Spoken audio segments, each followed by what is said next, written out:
Hey, what's up guys and welcome back to Anime King. And today I'm going to be giving you part 4 of What If Naruto Was Given a Gift That Changed Everything. Remember to get this one to 300 likes as usual. Share this to all of your friends in your social media platform. And also, go ahead and check out the brand new episode of What If Naruto Had a New Dream That Changed Everything, guys. And enjoy that as well over on Anime King 2. And remember, if you're new and this is the first time you hear my voice, and you enjoy the videos on both Anime King and Anime King 2, go ahead and click that red subscribe button and become a part of the Anime King family. And thank you for all of your help and support. Remember to comment down below and tell me if you're new. I'll be planning talking about it to all of you. So yeah, without further ado, ready to begin this new episode. Start the intro.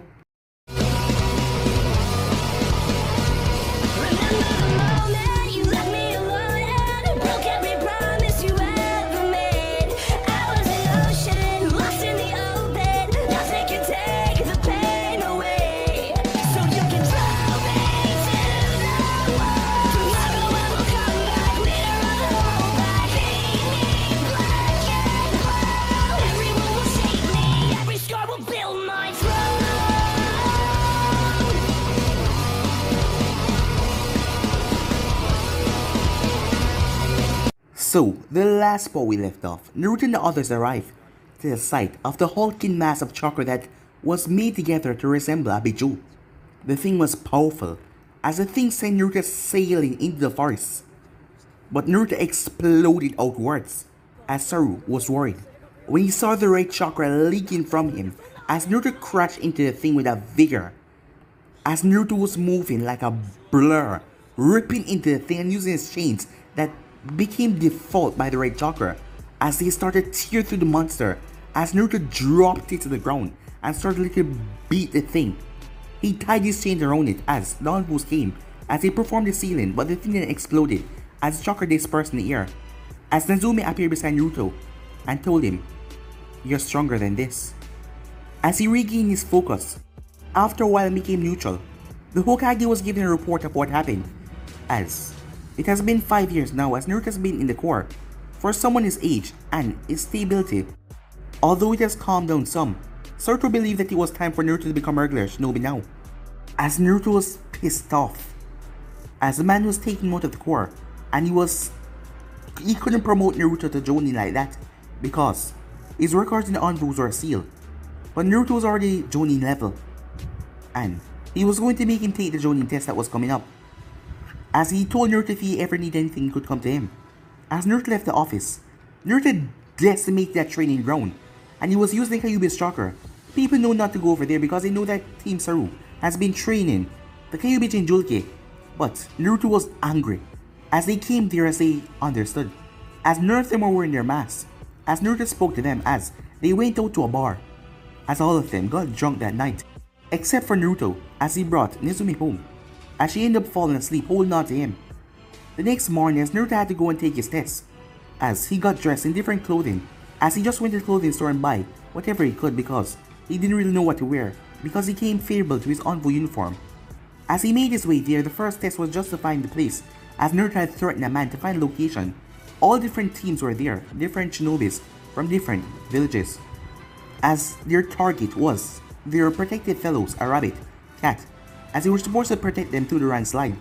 As Naruto came up on Akumo Shinobi, it was a female who he was rather interested in.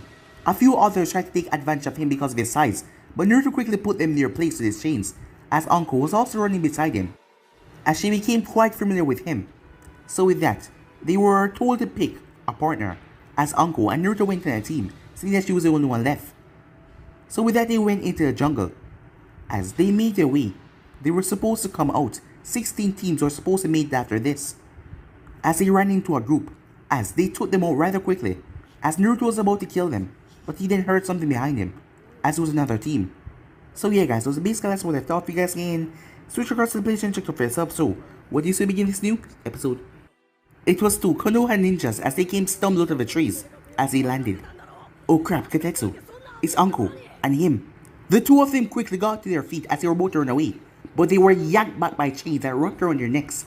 Ah, are the eternal gate guards leaving so soon? Uncle said that smile. What's the rush, she asked, as Naruto appeared as well. He was eyeing the newcomers up like a butcher might do a fresh slab of meat. Uncle-san, Izumo mumbled, as the chain was hovering right in front of his face, the edge of it that was quite pointed. Okay, Naruto. Let them go, said Uncle, as Naruto looked at her. The only one that could order him around was Saru, the Hokage, and Nezume, because she scared him sometime. You don't tell me what to do, said Naruto. Despite his gaze, Uncle simply rolled her eyes. Come on, Blondie. They're harmless, she said. Besides, they're from our village. We gotta stick for our comrades, you know? A glimmer of hope entered the Chunin's eyes. Yeah, that's right, said Izumo. Shut up, you, said Naruto, as he looked towards Uncle. They aren't my comrades. As Saru's words echoed in the back of his head. But he spoke same way. If they're in this exam, they're against me. Uncle sighed. As she placed a hand against her head, despite the both of them quivering in their boots, she knew that Naruto was going to let them go. He was just being stubborn. Alright, let them go, she said. And if by some miracle they get through this round, they will be easy picking in the third. At that, Naruto wore a thoughtful expression. After a few moments of pure agony, Katetsu and Izumo, wishing they were anywhere else right now, the chains suddenly released as they dropped to the ground. They didn't waste the opportunity as they bolted for it. As Uncle burst out laughing, trying to cover it with her hand, but she failed miserably. That was good, she said. I always enjoyed taking a bite out of those two. I figured it might shape them up a bit. As she turned back, Naruto was already walking up in the tree line. That was a pretty good joke. You pull off the psycho act pretty well. Naruto off as another chain came from his palm and teared through the trees, giving them a good pathway. Who says that is the Aki axe? As Uncle grinned and ran after him. I'm really starting to like you, kid. Keep it up, and you might just get stuck with me. As Naruto groaned as he walked off into the jungle. An hour went off and nothing happened. As more teams were dropping out, so it would be less competition for them. But that leaves Uncle to talk and talk and talk and just talk. As Naruto wondered if he was being tested by some divine being or receiving punishment for something, he dismissed that note though. His karmic balance would be something worse than a woman who loved to crush his face between her bosom. Just as he was thinking about the ways he could silently kill her and get away with it, something finally happened. As his chains shot out on pure instincts, as he heard metal clash against metal, as his attacker blade clashed against his chains. Even Uncle was surprised at the sudden attack as her body bent at an unnatural move to dodge a blade that was going right to her chest. Then they were gone. The two people vanished into the undergrowth, like they weren't even there. And obviously, their assailant didn't see that person they attacked, because the second attack never came. As Naruto and Uncle were left there in silence, their ears strained to hear anything. Uncle then chuckled as a snake slit up her collar and hissed in her ear. They aren't around anymore, none of my snakes can sense them. But Naruto continued to look around, lowering her guard after a failed attempt of attack. Was the best way to get killed. Come off it, shrimp. They obviously counted on getting a drop on us, but they cut their losses when they realized we're too fast for them. Naruto growled as he lowered the chains, retracting them until the tips stuck out of his body, leaving them right there. As he began walking, they too slipped back inside of him, as he could no longer feel or see anyone anymore. The next time, it happened again, as Naruto's chain snapped out with brilliant speed as it lashed around something. He tugged on the chain as he pulled the thing towards him, but it was sliced by a blue humming blade. As he saw the blonde hair, that same Kumo ninja, that woman, his chains lashed out violently, ripping everything out of their path. As the woman flipped and dodged, moving her slower and less acrobatic teammate out of the way. As her blades would occasionally come around and Naruto's chain snapped back. In the end, there were more chains than she could deal with and she was pushed right into a corner. You're annoying, said Naruto, as Uncle was behind him looking at the two shinobis. Friends from the north, said Uncle. What are the chances? The woman still held on to her blade that was glowing before her lips curved up into a smirk. Very cool. You live up to your reputation, Kizere, no Naruto. She then suddenly moved as she slashed her blade forward as Naruto erected a shield. But the attack never hit his shield, instead it decimated the trees behind him as the two shinobi's body flickered away. As Naruto twisted as he was about to launch himself towards them, but a buzzer then went off. The second round of the Jonin exams is over. The proctor voice went over the speaker system. The remaining 16 candidates would make their way towards the northern gate. Failure to do so before sundown will result in disqualification. A glance at the sky showed them that there was only a few hours left, and they were in the southern part of the forest, as they quickly make pace to catch up. Time skip. As Naruto woke up the next morning, with a scowl on his face as he had to brush away his hair from his eyes. But the large, heavy mass resting on top of his body was new. Looking down, he saw messy purple hair. She was dressed in her underclothing, the mesh. At least she wasn't naked. A moment later, Uncle was slammed against the ceiling with chains embedded into her mesh clothing, trapping her there, as she couldn't move, as he left no room for her to scribble out. "Morning, kid," she said, as it was an awkward silence. Surprised, she asked. Naruto simply slipped off his bed, as he slipped on the rest of his clothing, as he walked into the kitchen of the hotel room that he was provided. Uncle struggled a few more times, until her body went slack, as Naruto started to eat his breakfast. "You gonna get me down from here, kid? It was only a prank, you know." As Naruto ignored her, steadily made his way through his food that he prepared. Suddenly, there was clothes ripping as he heard the sound, followed by a thud and a soft moan. He tilted his head as Uncle was left in her underwear, as she was holding her breasts in her arms. What do you know, she had some modesty, as Naruto's chains retracted, as the mesh clothing landed on top of her. She picked herself up, still covering her modesty, even though it was difficult with her size. "So what's on the agenda for today, kid?" she said, as she made her way to the kitchen and sat down. As she tried to reach for a bowl of rice, but she nearly lost her hand for it. "Ah, damn shrimp," she said. "You have some reflexes there." At least when his teammates tried to steal his food, they always say it was training. Well, they lied, as the chain retracted back into him. "Get out of my room, Uncle," he said to her, while still eating, not even looking at her. But she only grinned. "Oh, first name basis. When did we get so chummy, huh?" Naruto glare intensified to the point where he could imagine burning a hole through the table. He would give her the fact though that she was an expert infiltration ninja, as he wondered if that was her specialty, but she started talking again. "You know, you're supposed to have this fearsome, dangerous reputation." As she leaned across the table, her modesty forgotten, as her chest pressed against the table. "I just don't see it. You're just like every other envoy there, cold, detached, and a little more vicious than us regular shinobis." She leaned back as she covered up again. "I'll give you. You're a tough nut to crack." As she staggered to her feet and made her way towards the window. "I look forward to see you fight for real," she said, and with that she made her way through the window, as there was no sound of man crying in joy seeing her run away naked, so she obviously wasn't seen. As Naruto sighed, he really missed Anfu. Time skip. The remaining candidates were assembled in a training ground a distance away from the grass. So far, none of them have been allowed to enter the village itself, as they were forced to rent hotel rooms nearby the town. As their village location was a secret, and their defenses were set up, and they couldn't allow outsiders to see it. They were a minor village after all. Major villages were always looming over them.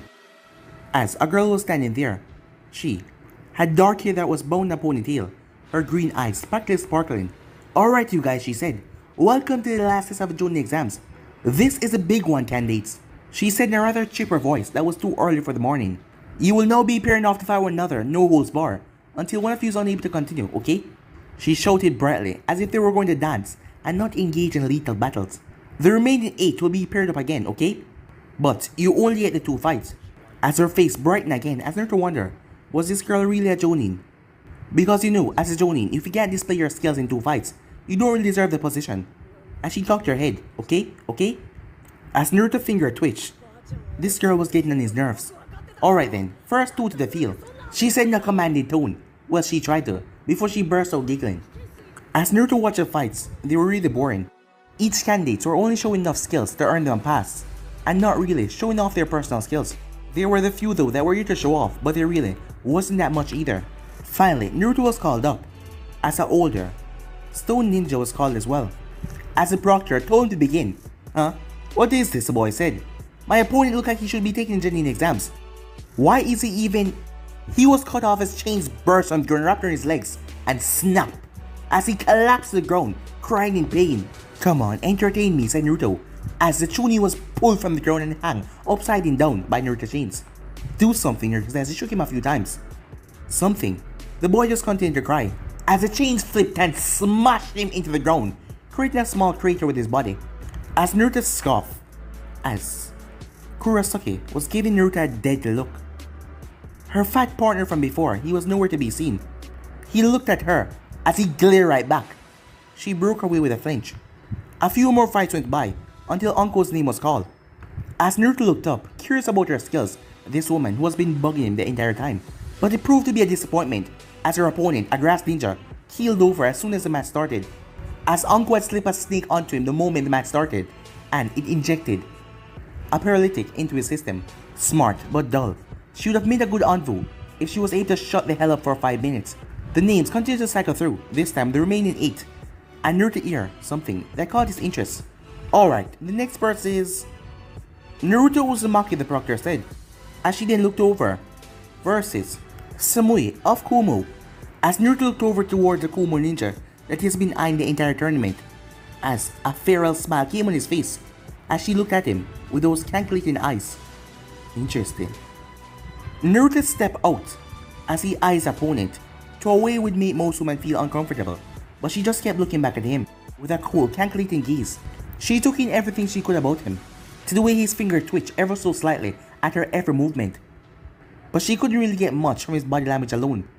Every little tick she saw, once her eyes caught it, vanished, switched by another.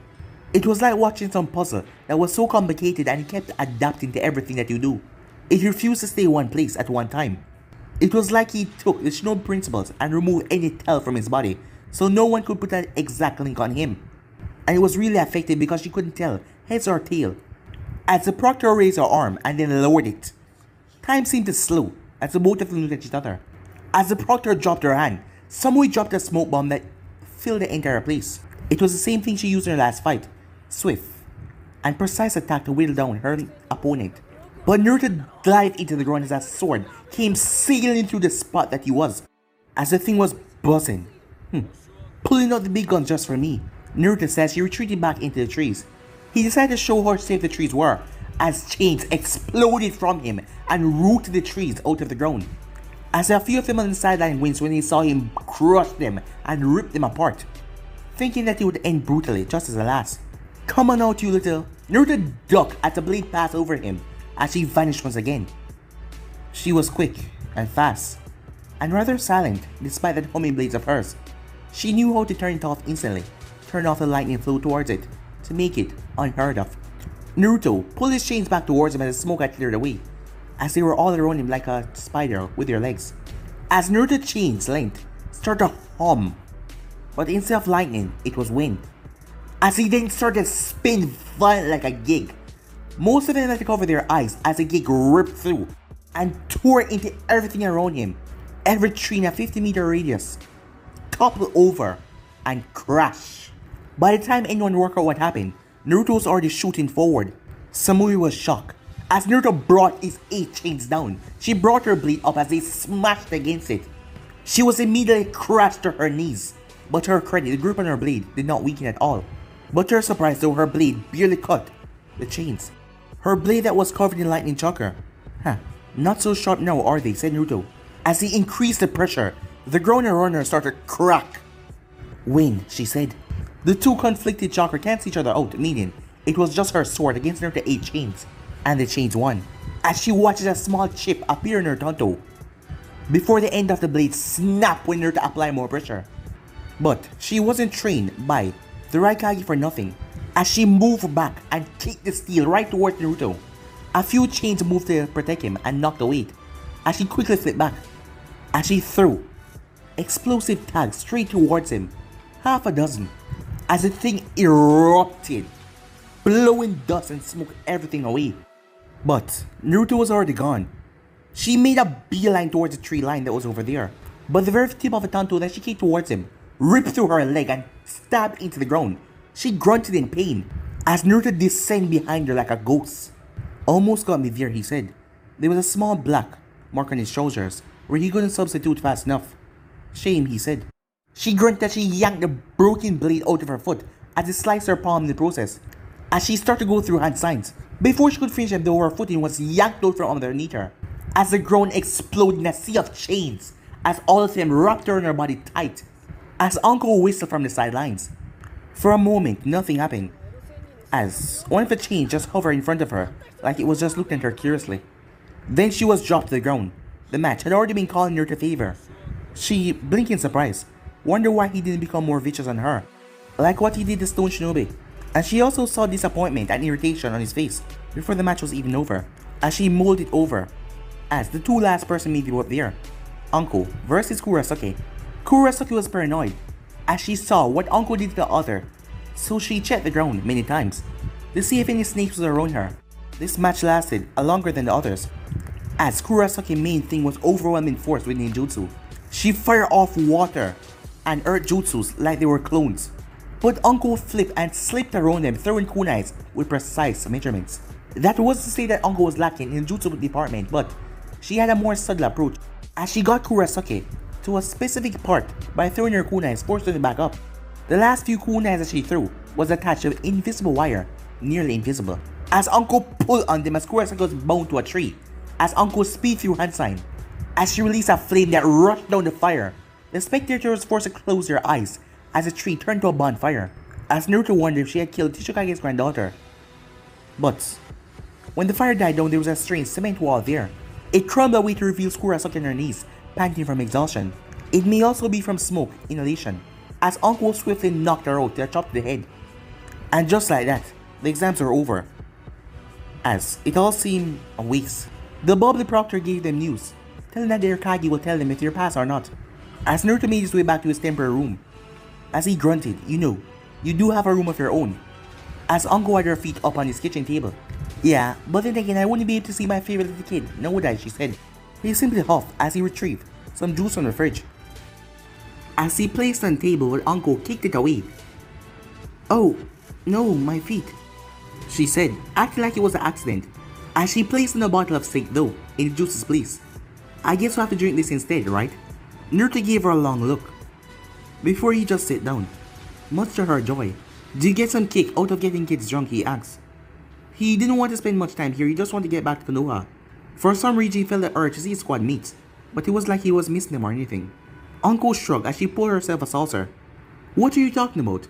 I'm too much of an upstanding woman to do anything so representable." As she poured a drink for him and slid it over. As she smiled, she gulped down some for herself. "But I don't see your point. In a few days we're about to be Jonin. That's as adult as you can get in this world. Well, ignoring people like Kakashi and Jiraiya, of course." As Naruto wondered why she would think they were not adult. Well, then again, he never met them before. "Well, until then," said Naruto.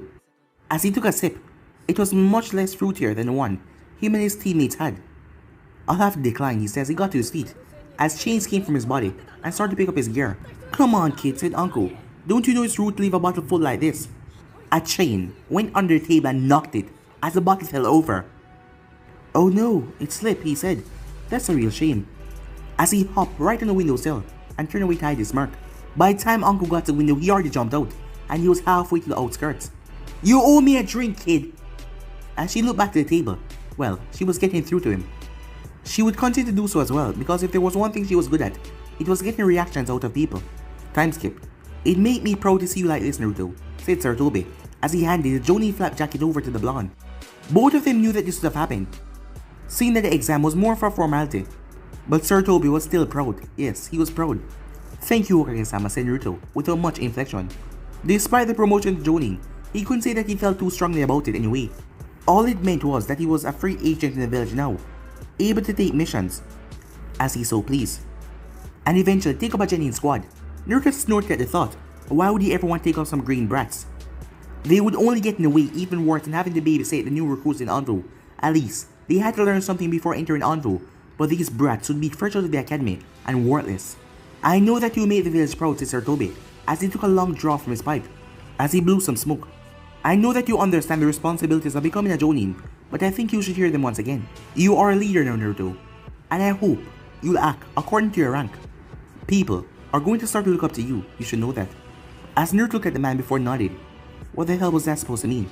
As a former Black Ops member, he was no stranger to change of command from both sides. "Hokage-sama," said Naruto. The man's face realigned. "Ah, never mind, Naruto. Just remember, you aren't a simple grunt following orders anymore. I am proud of you though," he said. And with that, he was allowed to leave. As he didn't know why he feels so strange now, those last few words. He thought he would just take his jacket and leave, as he found himself sitting on top of a rooftop. When he was younger, he used to come here to see the junk man coming into the bars, and the women's in the corners, in the darkness, call out to them. As it was like a different world here, different from the bright, cheerful Konoha, but now his gaze drifted over to their sights, as his time in the Corps had get him sensorized to everything now. But so what if he was a Jonin now? as he tried to find out what the old man's word meant. He would simply take missions on his own like other Jonins, occasionally be forced into a team when the mission arises. His standing wouldn't change in the village, he was still just a monster, the Jinjulke. The reminder of what everyone lost thanks to the Kyuubi. Hell, he might as well just be the Kyuubi for what the difference he made in the eyes of villagers, because they didn't see him as a human, they saw him as a beast, most of them. Sure, the Envus might get some respect for him, but it was only because he was strong, and because he was efficient. He growled as he headed up his new jacket. He considered not to wear it. On one hand, it was rather bulky and move restricted for someone his size, but he would also let people know that he was a Jonin. Fewer enemies would underestimate him. But then, wasn't that what he wanted? He wanted the recognition, he wanted the acknowledgement, he wanted his enemies knew that he was strong before he proved it to them. His growing reputation was already doing that, so why stop there? Most people wouldn't believe that he was a Jonin without the flap jacket, and that would simply get annoying after a while. He had enough triggers already to set off his temper. He didn't need another one. He slipped the jacket on all the same, decided to think about it a little later. As he left it unzipped, that gave him a bit more movement, as he would usually go to Saru to talk to him about this, or train in Nezumi. But he learned that his squad was out on a mission. He felt like the outsider now. He should be on that mission, but yet he was here, sitting on this damn rooftop agonizing over a jacket. He grunted and pushed himself to his feet, as he realized it has gotten darker after he had sat down. As he hopped down from the roof, decided that he wouldn't want to go back to the apartment yet, knowing that the building would be rather empty without the buzzing of his squad mates. As he dodged between drunks and the strange woman, as he made his way. "Well, screw you too," said a voice, with a bit of a slur. A woman was ejected from a bar down the street from him. As the door was slammed shut, she swayed for a moment, her eyes unfocused. As she threw an empty bottle at the door, she was obviously drunk, as the bottle had smashed right into the window inside the door. Crap. As a crash of the window, and the bar manager, cursing, sober Uncle right up as she started to run. But drunk was still drunk as she hazed and buried right in Naruto. There was an awkward moment as she stood over him. Every nerve in his body wanted him just stab her until she was nothing but a bloody pincushion. As she gave him an awkward smile, "Kid," she said, as Naruto's similar alcohol breath. She was really drunk. The bar door then slammed open as a rather beer-looking man came out as he glared at Anko, and Naruto as well. Anko hiccuped once, before looking back to the man. Anko then flipped up as she grabbed his hand and ran along, as she brought him for the ride. The bar owner didn't chase him for too long, but Anko just kept on running, holding onto his hand. He tried his hardest not to lash out at her, as she brought him to somewhere in the village that he didn't even know. As he tried to pull his arm away, but the woman was strong. Yes, very strong indeed. It hadn't come to the point where he wanted to use his chains to stop her. But by the time they arrived to a flower shop, he considered it. She didn't let him go, as she doubled over laughing. Did you see that guy's face? He was all like stop, and we were like, hell no. So she said after her laughing subsided, "What brings you around here, kid? You weren't looking for a little old me, were you?" As she nearly fall over again, whoops, as she giggled. "You're drunk," said Naruto. "Only if you say so, Blondie." "Hey, didn't you owe me a drink?" she asked. As Naruto was about to walk away, he didn't need to deal with her tonight, especially not a drunk uncle. "I have no idea what you're talking about, really. What were the chances of running to her? Through the entire village, what were the chances?" Uncle didn't want to let him leave as she draped right over him, her chest pressed up against his back. "Come on, Kate," she said. "Come and drink with me," she slurred her words. "It will be like a celebration. You know, for you making Jonin and all that.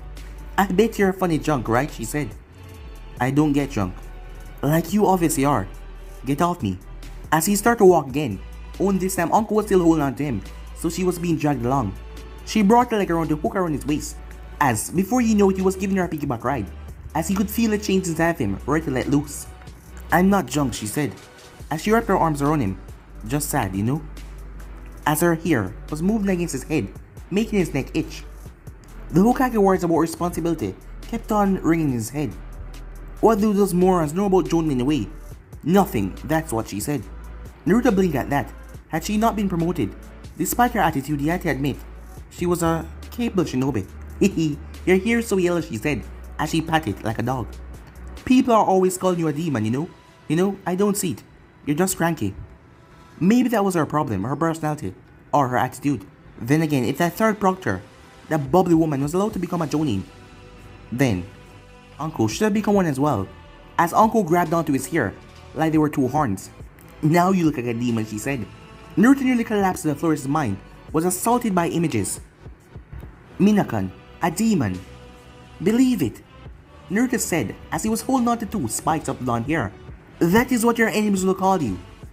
As, yet again, he was having memories, flashes.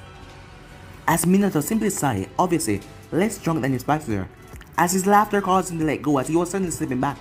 But he was caught. That's naughty, Minato-kun. Not supposed to us, dear. Believe it. But Minato kept her supported. Come on, Kushi-chan, let's get you home, said Minato.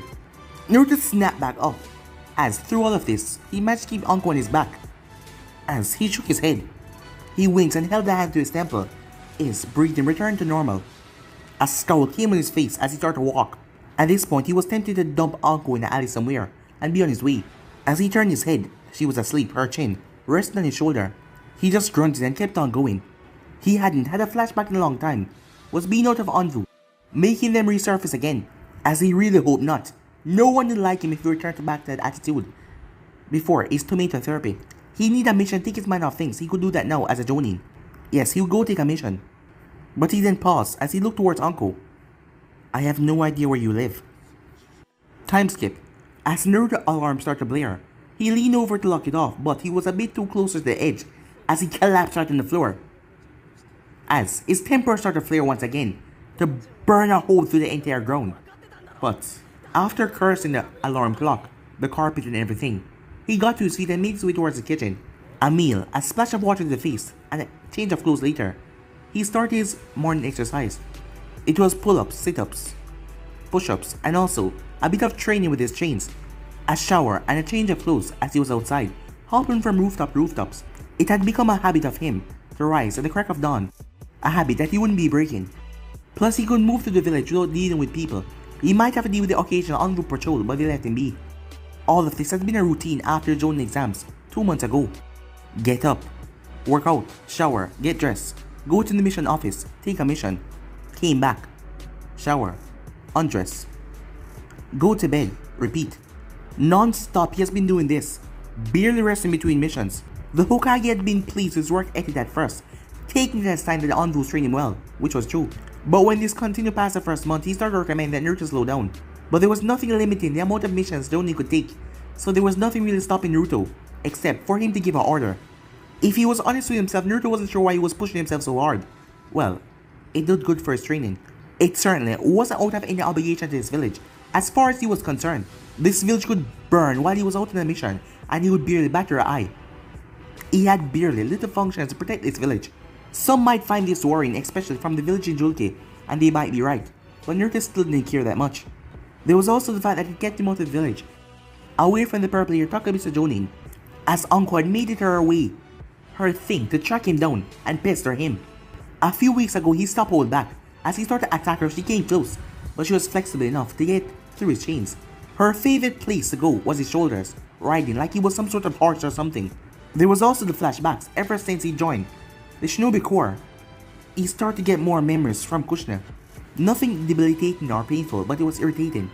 People would give him funny looks and he suddenly bent over, his hand holding onto his head. It probably contributed to the insane image people have of him. There was just so many triggering Konoha. Things that Kushina did, places she went, people she knew, certain phrases that she had heard. It was aggravating. But this work or routine and everything, it was just something to do. Outside of Anvu, Naruto really didn't know what to do. Previously, he had his orders and his teammates pushed him along to let him know what he should be doing. But the newfound freedom as a Jonin was almost maddening. Nowadays, he just started to think. It had been sometime in the middle of the second month he realized he missed his time in Anvu a lot. He missed the direction, the sense of purpose, and most of all, he missed his teammates. Missions were quiet now, none of the banter of Teiko throughout, and none of Kumo's childlike personality, or Saru, words of wisdom that was appropriate to the situation, and he even missed Nezumi's silence, if that made any sense at all. He hadn't realized how long he and his squad stayed out of the village until he was no longer amongst them. Over the last 2 months he had seen them only 3 times, and they were never back for more than a day. They were known as trouble squad for a reason. When they stay in one place for too long, bad things just happen. So they were kept based outside the village, leaving Naruto alone, unless he forced himself to do something. As Naruto walked through the door, Sir Tobi looked up at Naruto and smiled as he handed off some file to a Chunin. Ah, Naruto, bright and early as usual, good. As he started to go through a stack of paper that looked ready to tip over at any moment notice. You couldn't have picked a better time to come in. There's a small matter I need you to handle quickly. And I trust you to do that. As he retrieved the document, yesterday, Kakashi left on a sea rat mission to Nami no Kune with his Genin squad. Naruto raised an eyebrow. He hadn't realized that Kakashi had taken up a squad. It seemed beneath someone like him in the village, a waste of talent. Then again, he did remember Uncle saying, a scarecrow, having to deal with a couple of brats. She must be talking about Kakashi, he thought to himself. On their way, they came upon two C-rank ninjas, the Demon Brothers from Kieri. As Naruto heard of them, they were in the bingo book after all. Separately, they were considered C-rank, but together, they were one B-rank shinobi. Team Kakashi chose to continue the mission. Sarutobi grumbled something under his breath. As Naruto knew that the man would be having a war with Kakashi after the mission, the two were apprehended, tied to a tree, on the side of the road. I need someone to go and collect them, preferably transferring them to the bounty station where the samurai forces can take them custody. Feel free to keep the bounty as your mission pay. It isn't much considering your skills, but then again, it's easy work, said Sarutobi. Naruto picked the folder up. Sure, seems easy enough. And if there are complications, as he knew that missions can suddenly take a twist. I'll defer to your judgment, said Sarutobi, as he returned back to his paperwork. As Naruto eyebrow rose, he was basically given free rein out of the village, as long as he didn't stray too far. Was this a test or something? But he gave a small nod as he made his way, as Sarutobi was watching him at the corner of his eye. Time skip. By the time the sun was fully peaking out, Naruto was already dashing towards Nami no Kune. It wasn't all far away from Konoha, and at this pace, it will barely take him 3 hours, as it only took him a while to locate the spot where they should have been tied up. Emphasis on should have been. As he found the ropes that they had been tied in, a few blood on the ground, and some scuffle, and a log as well, in use for a substitution. As he stood there a moment as he blinked, he wondered what he was supposed to do now. There was no other tracks besides the ones that were leading towards Kakashi and his team. Tracking was never his forte, that was Teiko's job, but he had accepted a mission and he's damn well going to complete it. He supposed if two low-ranked mutiny had attacked someone like Kakashi, they were being paid to, or they were just goddamn idiots. That meant if they were now free, they would complete the mission despite their failure. They obviously had accomplished as well, as Naruto doubted someone like them could get out of any binding that Kakashi had brought up. Although why these accomplices did not help during the fight was a rather unique mystery. As Naruto decided to follow, as he made his way along the trail, as he came upon another battle, this one more intense, as he saw blood all around, and jutsu damage as well. As he found two tracks leading away, one obviously Kakashi's team and the other, the attackers. He found a bit odd that Kakashi hadn't pursued, so, not knowing the scope, he decided not to go after the attackers. No, technically, he was converting onto another mission, and as a senior and the mission leader, he would have to defer to Kakashi on this mission first. He didn't really like it because it would be much more fun to chase after attackers who could give Kakashi a run for his money, but he wasn't one to break protocol so easily after being on for so long. That was why a few minutes later he was looking at a cottage. No, don't worry yourself about it, I can handle this on my own. A woman said she came outside, speaking to someone inside. She then turned and she saw Naruto jump in surprise. But she saw his headband, she breathed a sigh of relief. Who are you? A cold voice said. The one who addressed him, a dark-haired boy wearing the Uchiha crest, was staring at him intensely. Naruto thought he recognized him from somewhere, but he really didn't give a damn, as he saw a pink-haired girl behind him. And then there was a dark-haired boy that was rather pale with a fake smile. Where's Hatake? Said Naruto. Why do you want to know? Who are you anyway? The Uchiha asked as he glanced over the jacket a couple of times. That he didn't like this boy, he turned towards the other one that was smiling, that fake smile. You're Hatake's team, right? Yes, Jonin-san. Genin Sai, Haruna Sakura, and Sasuke Uchiha. He said, his tone rather bland. Sakura was surprised that he was a Jonin by his age. Hell, he was shorter than two boys there, and that was kind of irritating. Okay, didn't ask her name, so whatever. Take me to Hatake. He easily pushed past Sasuke and stepped in the house. The woman that went off by now, deciding what was going on with Shinobi business. I'm afraid I can't, Jonin-san. Kakashi-sensei is injured and unconscious. I can't be sure that you aren't an enemy shinobi in disguise, trying to assassinate him. Behind the two, Sakura and Sasuke's eyes widened. They hadn't even considered this. Fine, whatever, said Naruto. I'll be back in an hour. But if Hatake isn't up, I'm waking him up myself. I can't act without talking to him first anyway. But he was blocked by Sasuke, as he was a bit taller than him, as Naruto tried like to remove a couple inches from his legs. Something then clicked in his mind. He remembered him now. Have we met before? As Naruto pushed Sasuke out of the way. Doesn't matter, Genin, he said, taking as much pleasure in his rank as the boy did in his height. Naruto did not have to return to the house in the end, as Kakashi came to him, as he ducked under the food stall that Naruto was eating under. A few minutes before Naruto headed back to the house, as Naruto did not look up from his bowl of ramen, as he cursed his mother's addiction to his food, but he acknowledged Kakashi arriving the grunt. Technically, they were both the same rank, but Kakashi had more experience. So you're the kid that shook up my cute Jennies, huh? Kakashi says he raised his finger to order a bowl, as Kakashi looked over to the bowls beside Naruto that he already went through. I wouldn't say he shook up. Naruto said that small smirk caused Kakashi to raise his eyebrow. No, I use a word like stress, agitated, or harass, as he downed the rest of the bowl. As he turned towards Kakashi, those words are a bit more fun, don't you think?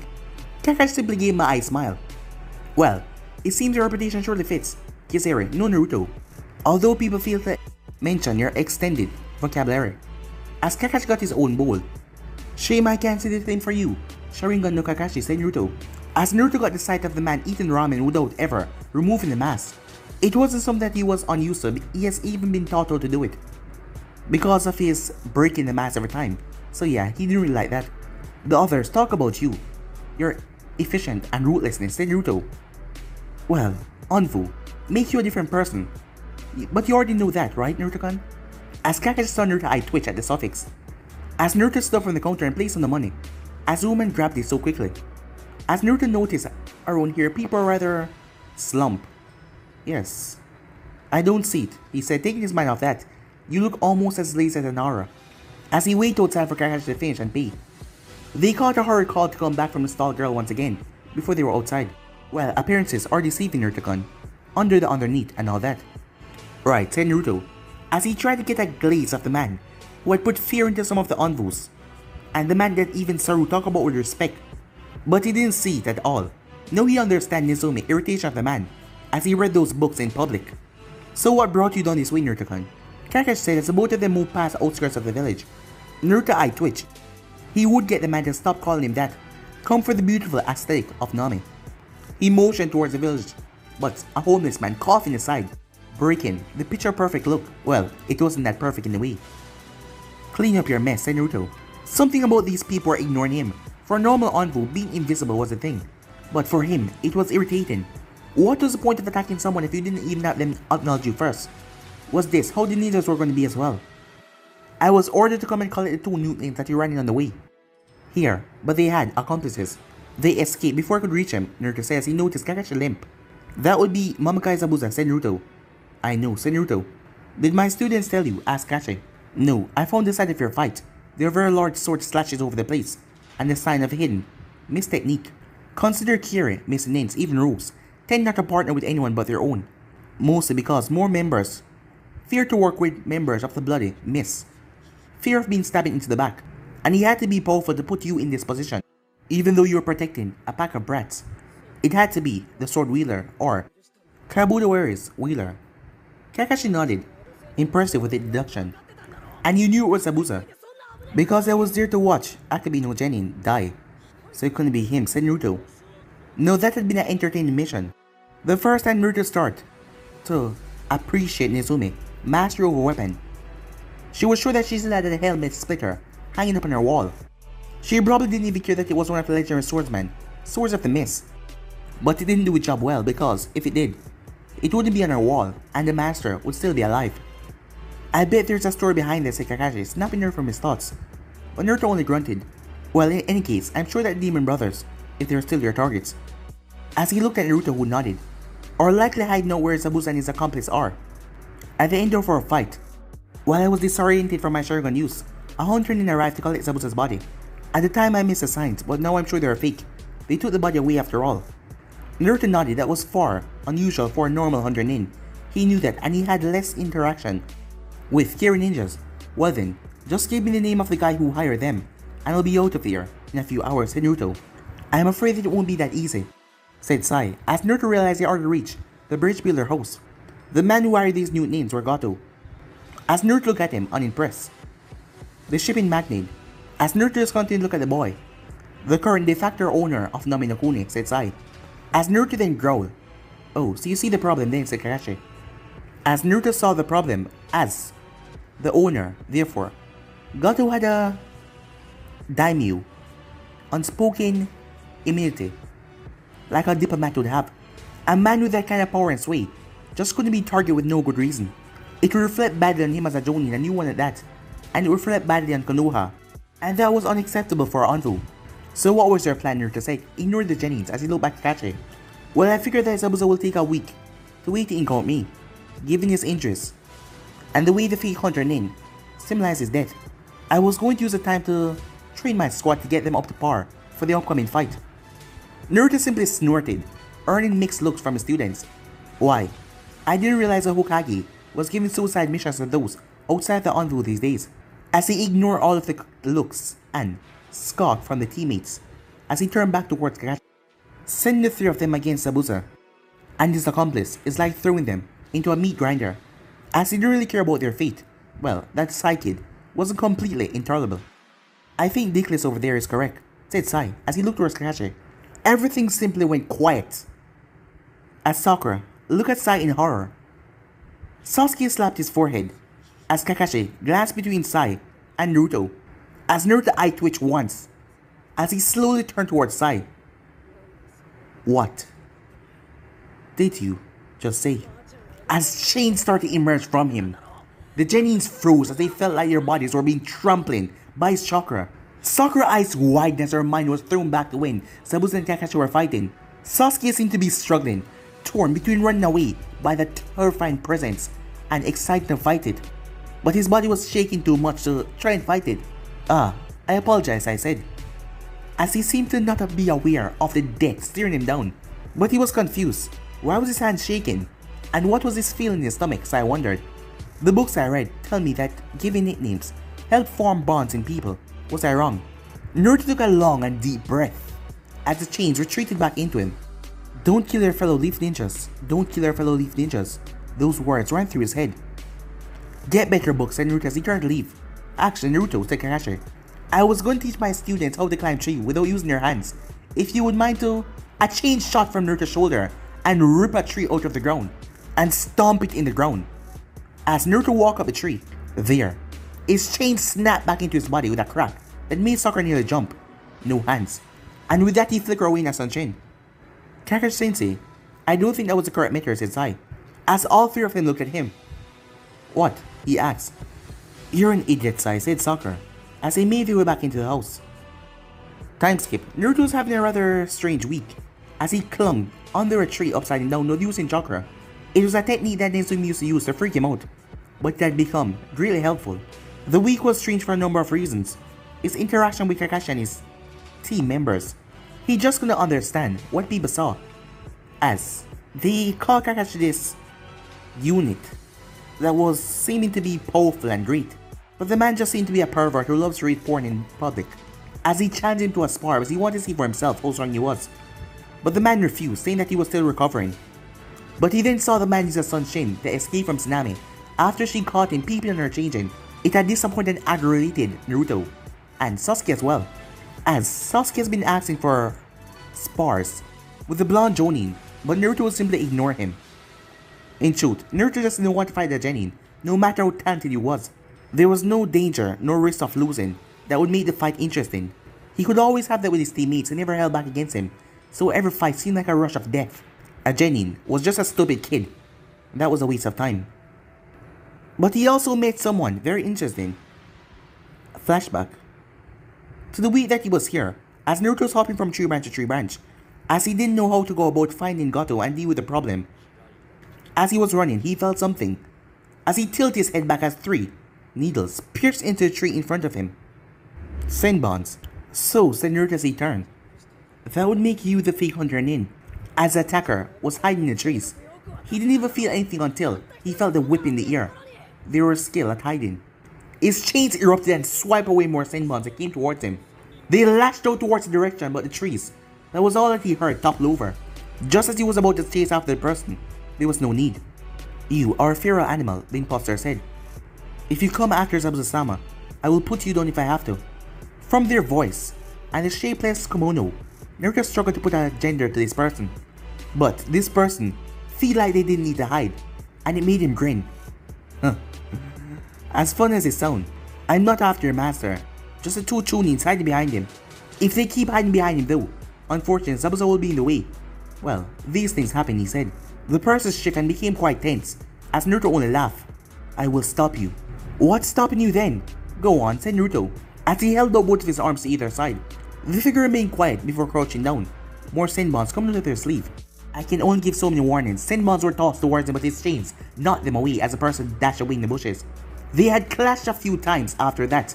As Naruto was out in the forest searching, he figured that the faint hunter Nin was covering up their tracks very well, so that he wouldn't find Zabuza hideout.